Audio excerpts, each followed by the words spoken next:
Hi, everyone. I am really happy to be bringing you all a conversation about personal alchemy and transformation with Anna DuPree. So, Anna is someone who has gone from being a intuitively sensitive soul to becoming a spiritual guide and a body intuitive. And I'm just really happy that we're going to get a chance to talk to her today. Welcome, Anna. Thank you. I'm excited to be here. Yeah, me too. So, to hit the ground running, what would you say are the main themes in your work? Thank you for asking. I'd say the main things in my work really start and end with the body. And what I mean by that is our multiple bodies that we live in. We live in a physical body, and as we know, there is something metaphysical about us and about the world we live in. A lot of people have different ways of connecting to that. And I'd say my work begins and ends with the physical body being a portal and a gateway to, like you said, alchemy of our energetic bodies, our emotional bodies, our mental bodies, and our spiritual bodies.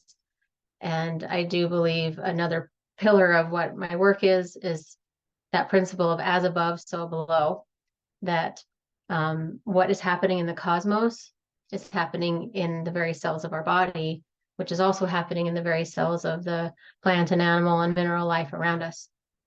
And that's what I'd say on a big picture level is going on with my work. Got it. Yeah, I love how you made a distinction between these different kinds of bodies that are in many, traditional spiritual schools and streams of thought that we have. And, you know, oftentimes, through my life, I don't even think about the fact that I have a body until something is wrong with it, right? Like, oh, I've got this ache, this pain, I'm feeling sick. It's kind of a disrespectful way of interacting with and relating to my body, just to kind of treat it as an afterthought and maybe just a vehicle for pure mind. So I'm curious, in your experience, how would we benefit from experiencing our bodies beyond these sort of utilitarian or medicalized wellness and disease models? Mhm. Yeah, thank you for asking that. And you're bringing up a really interesting point without you, I think, even understanding that what I find is a lot of people tend to be what I call top down or bottom up kind of people. Now, what does that mean? Top down would be kind of what you just described, people that live kind of in their mind and in their head Like and like a have a big hard old time. nerd, huh? Yeah, it's okay. I love it. My favorite. I love people like this. I love people like you. We need you in this world. Well, thank Um, but I do. I come across people who say, I don't even remember that I have a body. I just like it's this meat suit that walks around and I like don't even think about it until I have an ache or a pain. And then and they're trying to sort of come down and feel their body. That's kind of their challenge. And they're also blessing is this like mysterious world of the body and what does it do and how does it work? And then I find there's these other people who come from the bottom up, meaning like the lower chakras up, the lower um, parts of they're very body centered.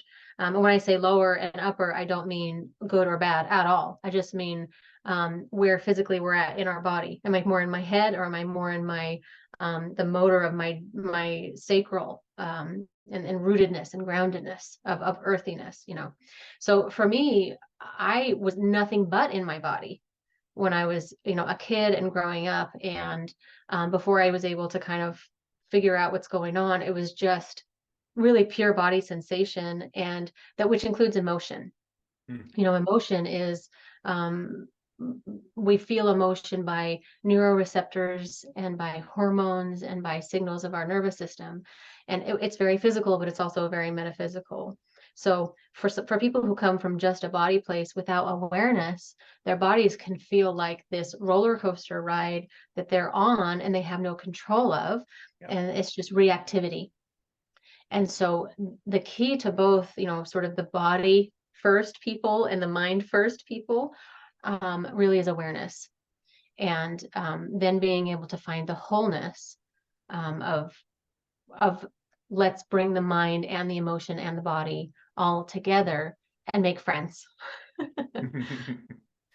Beautiful.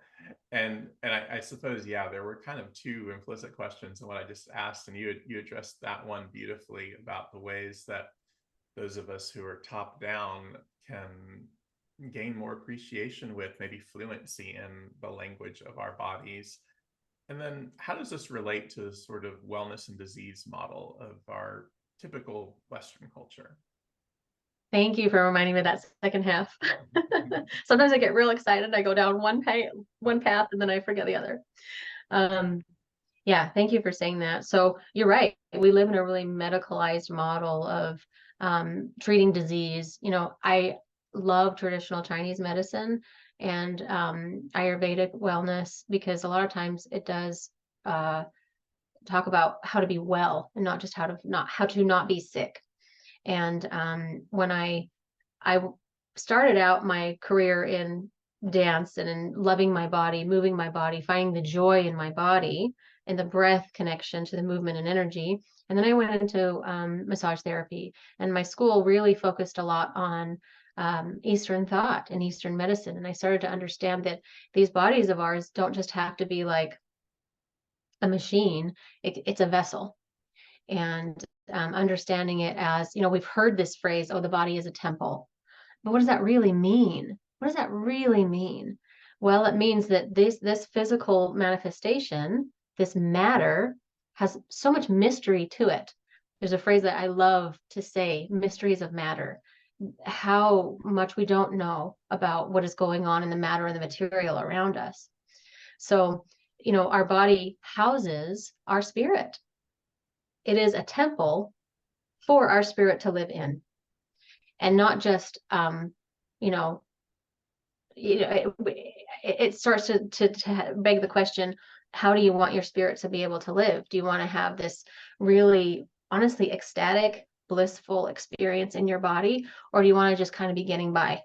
You want to just be fixing leaks, you know, or do you want to like really create this beautiful palace for your spirit to live in? If we truly are divine beings, wouldn't we want to create just a beautiful home for that spirit to dwell? And this is where the practices that I have found in integrating all of our parts tend to lead to health, wellness, joy, peace, freedom, and just feeling actually really good in our body and in our mind. Really appreciate you saying that, Anna, because understandably, many of us, certainly me, when I come to a more embodiment practice, it's often because something feels wrong. And even, you know, in the phrase that's the same title as a really popular book, The Body Keeps the Score, we're often thinking about how our body stores trauma and how our body will let us know that there are these things that need to be worked out. And I'm imagining in your work, you do address that sort of, you know, the negative side of how it is that we process those ways that our bodies keep the score. But do our bodies also keep the score with bliss and joy and pleasure?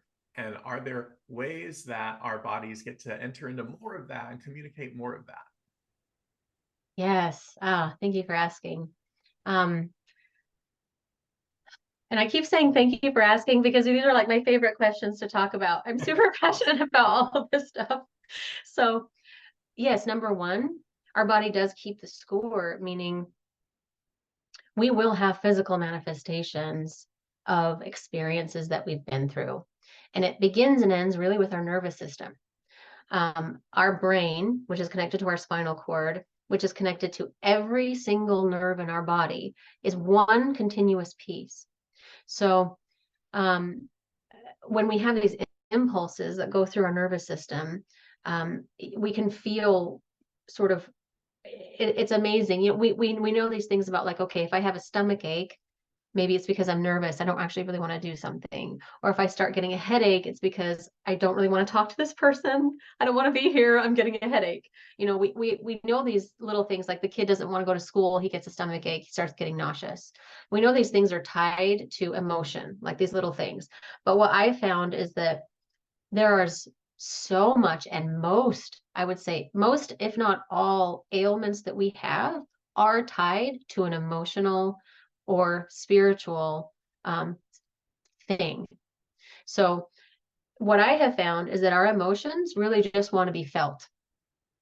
So a lot of the times we've been taught, don't feel that emotion. It's weak, especially, you know, our little boys, don't cry, be a tough kid. You need to, you know, make yourself okay so that everybody else can be okay. You know, you need to not say how you feel and not acknowledge how you feel. And that's actually seen as strong. That's seen as worthy. That's seen as like, this is the best thing you can do for everybody around you and yourself. Now, what happens in my experience is that those emotions, you have pulses running through your body. You have adrenaline, you have cortisol, you have the stress hormones, and all of these things running through your body. They need to go somewhere. And if they're not allowed to flow, they get stuck, and they do and can tend to cause different ailments. You know, I myself, when I was, before I kind of came into this work, I had chronic sore throats about every 3 months. And these were like, not to be too graphic, bad, like white, pussy, terrible things happening in my throat every 3 months. I almost got my tonsils out when I was like 35 because it just was getting so unbearable. Wow. I also had most of the symptoms of chronic fatigue syndrome, terribly achy joints, so fatigued. My moods were everywhere. So much anxiety. I started having panic attacks. It was just like, I was just a mess, emotionally, physically. And when I started to do this work, I started to be able to do these processes, move through the emotions, find the little trail of what it was related to. And I feel great now. I won't say I'm perfectly without ailments, but honestly, I feel very healthy. And now I've come to recognize when I start to get a little bit of that sore throat, I know that I'm not what I need to do, the practices I need to do, the breath work I need to do, the meditation I need to do. And I've also come to understand the chakra system of maybe there's something I need to say. You know, the throat chakra wants to speak. Maybe there's something I'm not quite saying. So then on the other hand, if the body can store these sort of like icky, forgotten emotions, the body is full of what I would call like bliss points or light points or aliveness, just the pure like life of the universe is stored in our body because it's all the way out there in the universe too. So those parts are really what's fun. And you can find those places, they can make you feel when you can tap into those points in the body, and they truly are through physical points in the body. And this is why, for example, touch gets to be so important for us. A lot of us grow up, you know, fairly touch deprived. In our society, we can either shake hands, give a really quick hug, or you're intimate with your partner, and that's it. It's like, where is the touch? There's Right, like not much range there. there's not much range for Americans, especially. Different societies have different ways of showing affection. And it's like appropriate when you're a little kid. You can crawl in your mom's lap and get a hug, but then you start to become older and it's not appropriate anymore. So, but touch, I found, is a really great way to find these points in our body. And these points, like I said, they can range from comforting to sweet to heartfelt to sensual to erotic to blissfully sexual. There's a huge range that we can find in our bodies. And a lot of times we can actually find them without touch as well. We can find them through breath. We can find them through meditation. We can find them simply through intention. One of my favorite sayings is, where the mind's eye goes, the energy flows. So with our mind, that powerful mind that you have, Mike, you can move and get into these points in your body and access them with just a few really actually simple tools and techniques. Where the mind's eye goes, the energy flows. Love that. Yes. So, yeah, it sounds like it's almost this sort of Rosetta Stone for many of us, like learning to interpret our own cues. And maybe that's more obvious for a top-down type like me, being like, oh yeah, what do these sensations mean for both, stored difficulty and joy? But also, you describe yourself as a sensitive soul who is always in her body, and yet even you didn't, it was a process. It was a journey for you to learn how to listen to interpret your body's cues. So when you're working with, like, say, clients, how do you help the people that you work with interpret the myriad of things that our bodies are trying to tell us? Well, fortunately, I'm not the only one who's come across this, and I'm not the only one who's ever studied this. So this is really the basis of a lot of traditional Chinese medicine. There is something called the meridian clock, the traditional Chinese medicine meridian clock. And this is one of the first things I came across. And it's got, this also comes up in Taoist abdominal massage. It comes up in Mayan abdominal massage, where different organs will represent different emotions. So one thing that we can do just on our own is bring some of that awareness or that study, or use our mental body to have a greater understanding of what these things might mean. So for example, our liver, they say in traditional Chinese medicine and in Taoism, tends to store and process our anger, and not necessarily just anger, but specifically anger around not being able to do what we want to do and live the life we want to live. And that is what I find is extremely common, is people don't just like wake up angry for no reason. It tends to be around, I'm not able to live authentically the way I want to live, and I'm angry. My boundaries are being crossed. I have a hard time standing up for my boundaries. So that's one example. Another example is our lungs. In traditional Chinese medicine, they say their lungs store and process grief. And we know this even when we like, we take that sigh. We process a bit of emotion as we take that sigh. So, this would talk about like, okay, what happens if someone is having asthma? What happens if someone is having heart issues? That you can sort of decode by different methods. Eastern thought is a great way to do that. There's also Louise Hay. A lot of people have heard of Louise Hay. She has a whole book of, if you're having, and she is so specific. I don't know how she came across this stuff. This is amazing. Like, she's so specific on this ailment is probably around this emotion. And she even goes so far as here is a mantra to say to help you with that ailment. Now, I've been able to, in my work, get really specific with people, not just generalities, because generally speaking, we can say things, right? But how do we know specifically what's going on for that person and in their healing journey? This is where I've come across some indigenous processes that have been so helpful, and not just indigenous processes, but in the actual therapy world, the Western therapy world, we have different names for the same things. And when I start finding 2 or 3 people saying the same thing, I'm paying attention. So in the Western world, it's so popular right now to do what's called parts work, where we, find the different parts of ourselves, and maybe we talk about the protective parts of ourselves. And we talk about when, we have a traumatic experience, a part of us disassociates to protect another part of ourselves. This is all very Western thought. In many indigenous thought, or shamanic thought, as they would say, this is a process of soul retrieval. They would say when we have a traumatic experience, yes, a part of our soul needs to retreat and another part needs to come forward to be protective.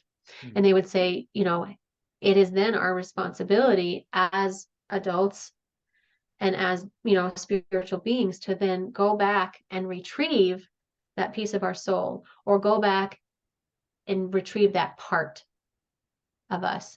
And this can be done for whatever reason. I have found that I have a talent for this. And I have a way of seeing and feeling with people that gets really, really specific. And we do that through, you can call this work guided meditation. You can call it shamanic journey. You can call it lucid dreaming. Um, One thing that I love to do again is marry the East and the West, right? So in the West, when we look at our brain, when we enter these meditative states, when we're awake and just talking, you and I right now, we're using our beta brain, beta waves, right? When we go into meditation, we use our alpha waves. When we go into dream, we go into theta waves. It's very slow. And that is like the most, for me, that's the state we go into that is most, quote, spiritual. That's the most in our like metaphysical core dream space. It really is dreaming. So we're using the signs and symbols that come up in dreams. We're using that connection to navigate these worlds, to find these hidden little parts of ourselves, to bring them back. So whether you want to say, well, I'm going into theta wave and I'm going into lucid dreaming, or I'm going into shamanic meditation and I'm going to retrieve part of my soul with my spirit guides, say whatever you want to say. All I know is it works. That's what I care about. Is it works. Yes. Wow. What a journey, Anna.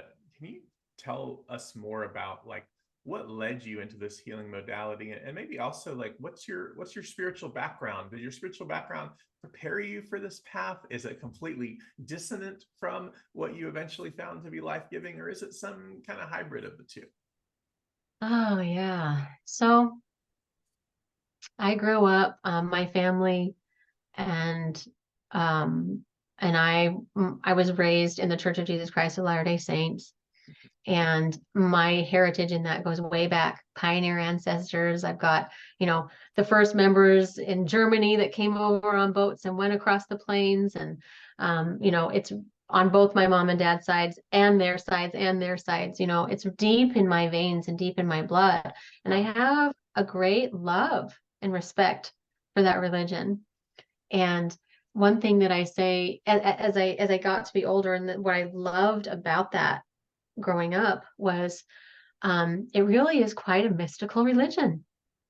Joseph Smith having visions, seeing angels, receiving golden plates, making his own scripture, making a temple, having temple ceremony and service. Like it's very mystical. It's actually very esoteric. And I love that because it satisfies in me. So I guess for me, I grew up with a sense of the metaphysical and a sense of the mystic, a sense of the not knowing that there is, I remember from a very young age one of my first memories is we lived in England. My dad was in the Air Force and we had this back garden. It was just this idyllic fairy back garden. And I remember we had these snails. I mean, I was a little kid, so the snail to me was like as big as my hand.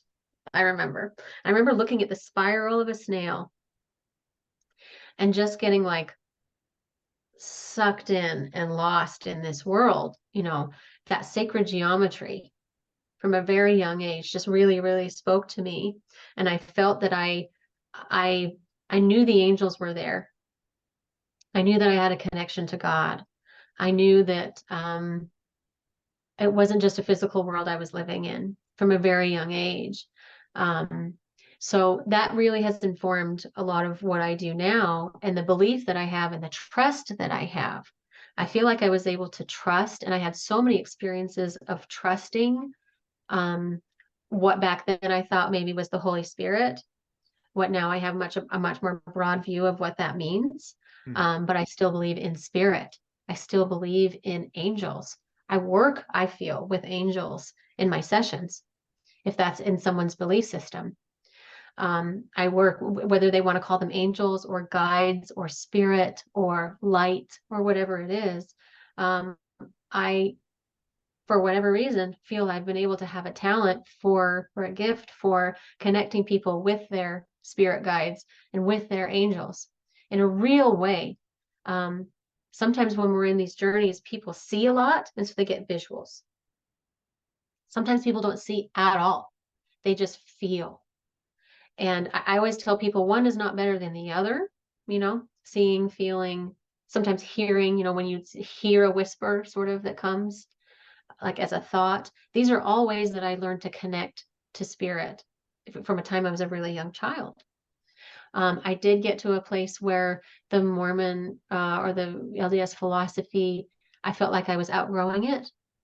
And I would feel like I was led, honestly, by spirit. It served me as long as it needed to serve me. And it helped me to learn a lot of things. There were definitely things that I feel like were constrictions and boundaries that didn't fit with me anymore. But honestly, the process of feeling constriction and then the process of alchemizing that into freedom has been the most profoundly beautiful experience of my life. So I am profoundly grateful to my ancestors, to my parents, to my family, who most of them are still in the church. I'm so grateful for that experience because of what it has led to and the vast expansion I feel it has led me to now.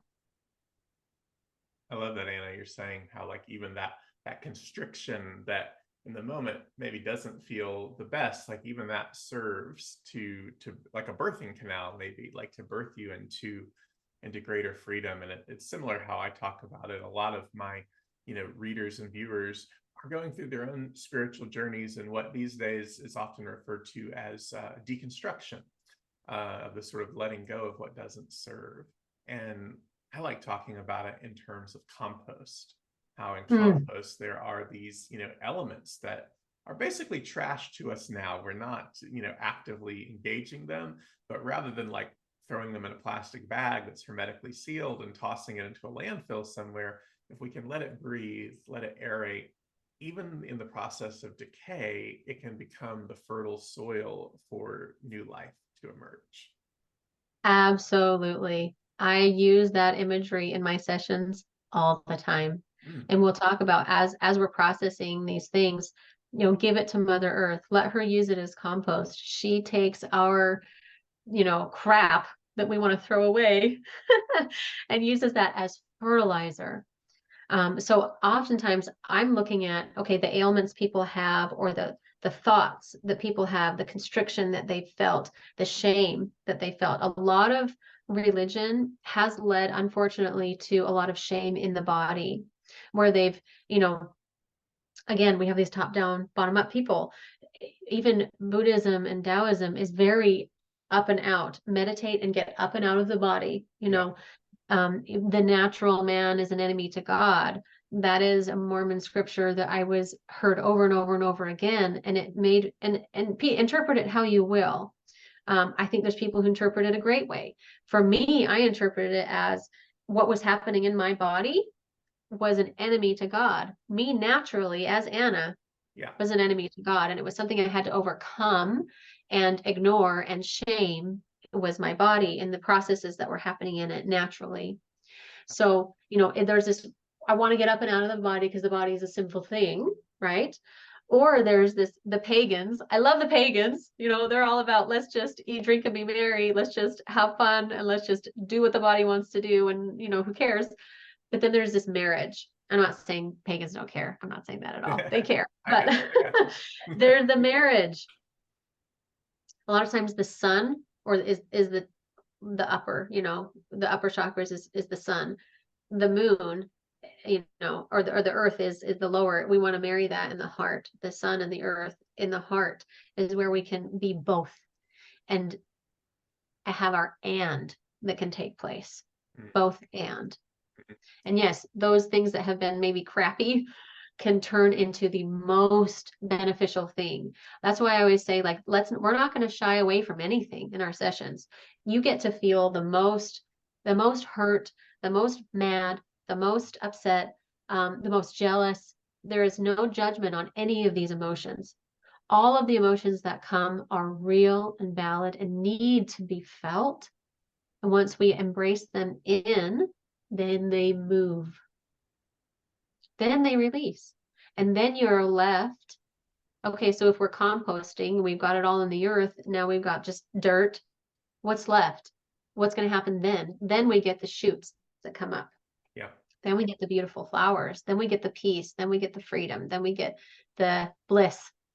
Then we get the connection that gets to grow from that soil, from that very fertile soil. Yeah, absolutely. I love what you're saying. I think, for me, as my own faith has evolved, one way that I see the Jesus path, the Christic path, the sort of incarnational life is that marriage of the angelic and the animal self kind of coming together into the more completed human being, and how we get to flow in that. Yeah. I love that you bring up the Christ path.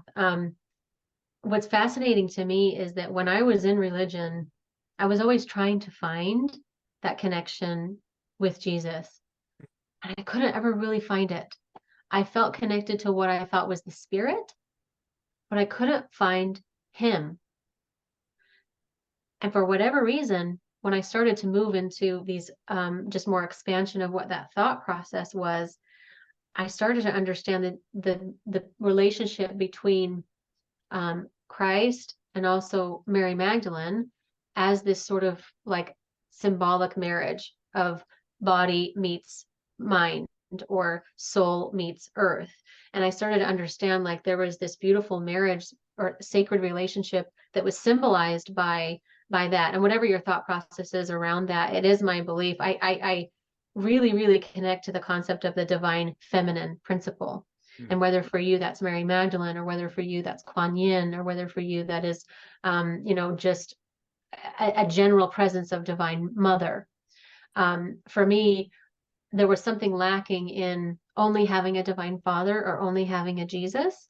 Yeah. And to when I started to find, Mary Magdalene, and, even in like the Celtic traditions, there's Brigid, and there's all these beautiful other energies. Call it a being, call it an energy. There is a marriage that happens, and there is a union that happens that is symbolized in the masculine and feminine, but also really within ourselves. It's about spirit and matter. It's about heaven and earth coming together in our bodies and also with each other. And that's the other path, Michael, that I'm so excited about is, okay, we found this union within, or we're working through the union within. We're finding it. All right, we're starting to go through this healing path. We're getting rid of old beliefs. We're healing. Now what? Now what? Please tell us, now what? Yeah, now what? Now it becomes this connection that you can actually feel with the world around you. The trees look different. The flowers smell more vibrant. The strawberry tastes more sweet.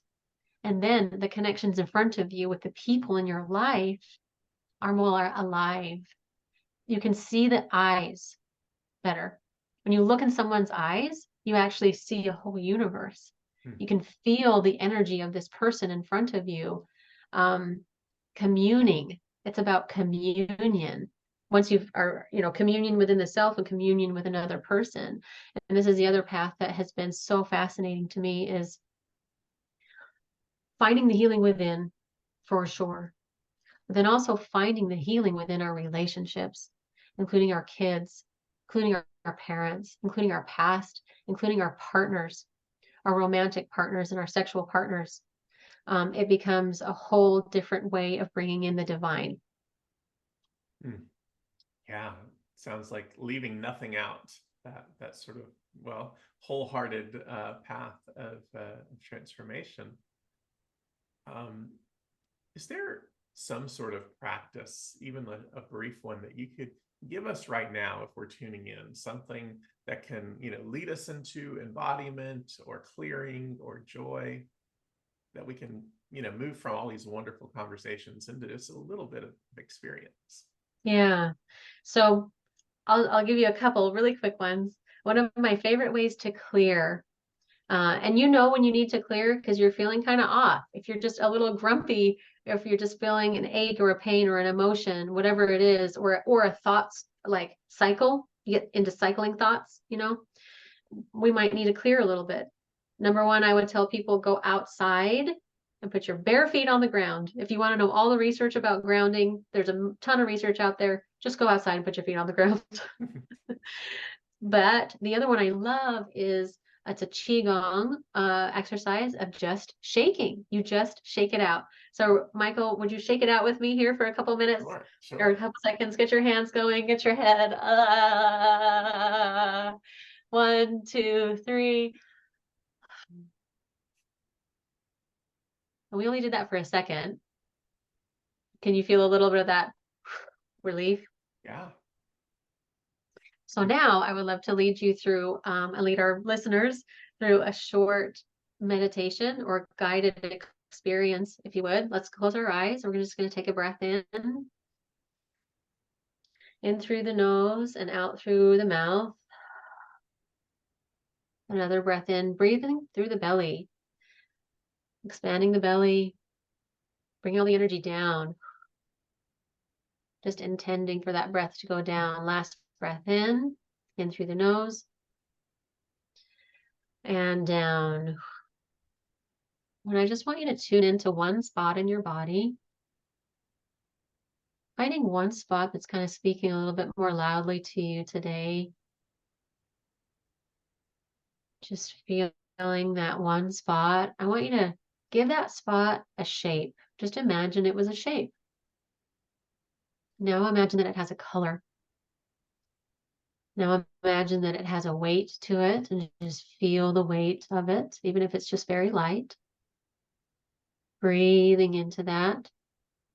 I want you to now allow it to show its feeling. Even if it's just a physical sensation, feels stuck or tight or loose. Just allow it to be felt. And then we're going to ask the question, what does it have to say? I am what? Or I feel what? Just breathe into that. And I want you to allow that sensation to be felt. We're not trying to analyze it or not trying to push it away, but just feeling that sensation. Now I want you to imagine yourself taking out that shape with your hand. Take out that thing. And just let it go. Just let it wash away in the wind or wash away with some water. And then I want you to go back to that spot and see if you can fill it with something you want to feel instead. Just breathing into that place. Maybe you're bringing in freedom or peace. Just bring it in into that spot and just let that spot flood and spread. Breathe it in. And on the exhale, flood. Flood to another part of your body. Make it expand. One more time. Breathe it in. And flood.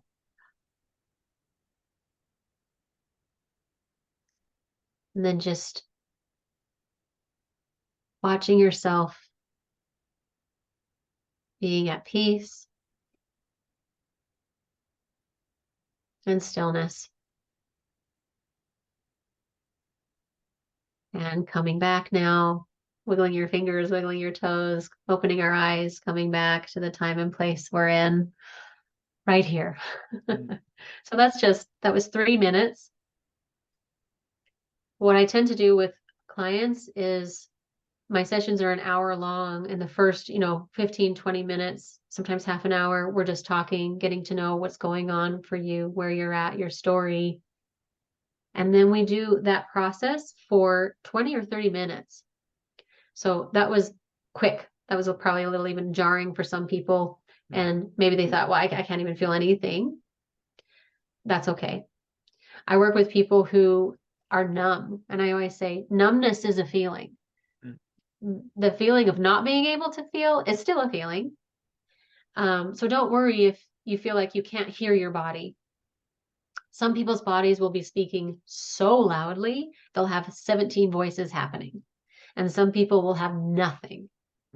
And both of those are equally as valid.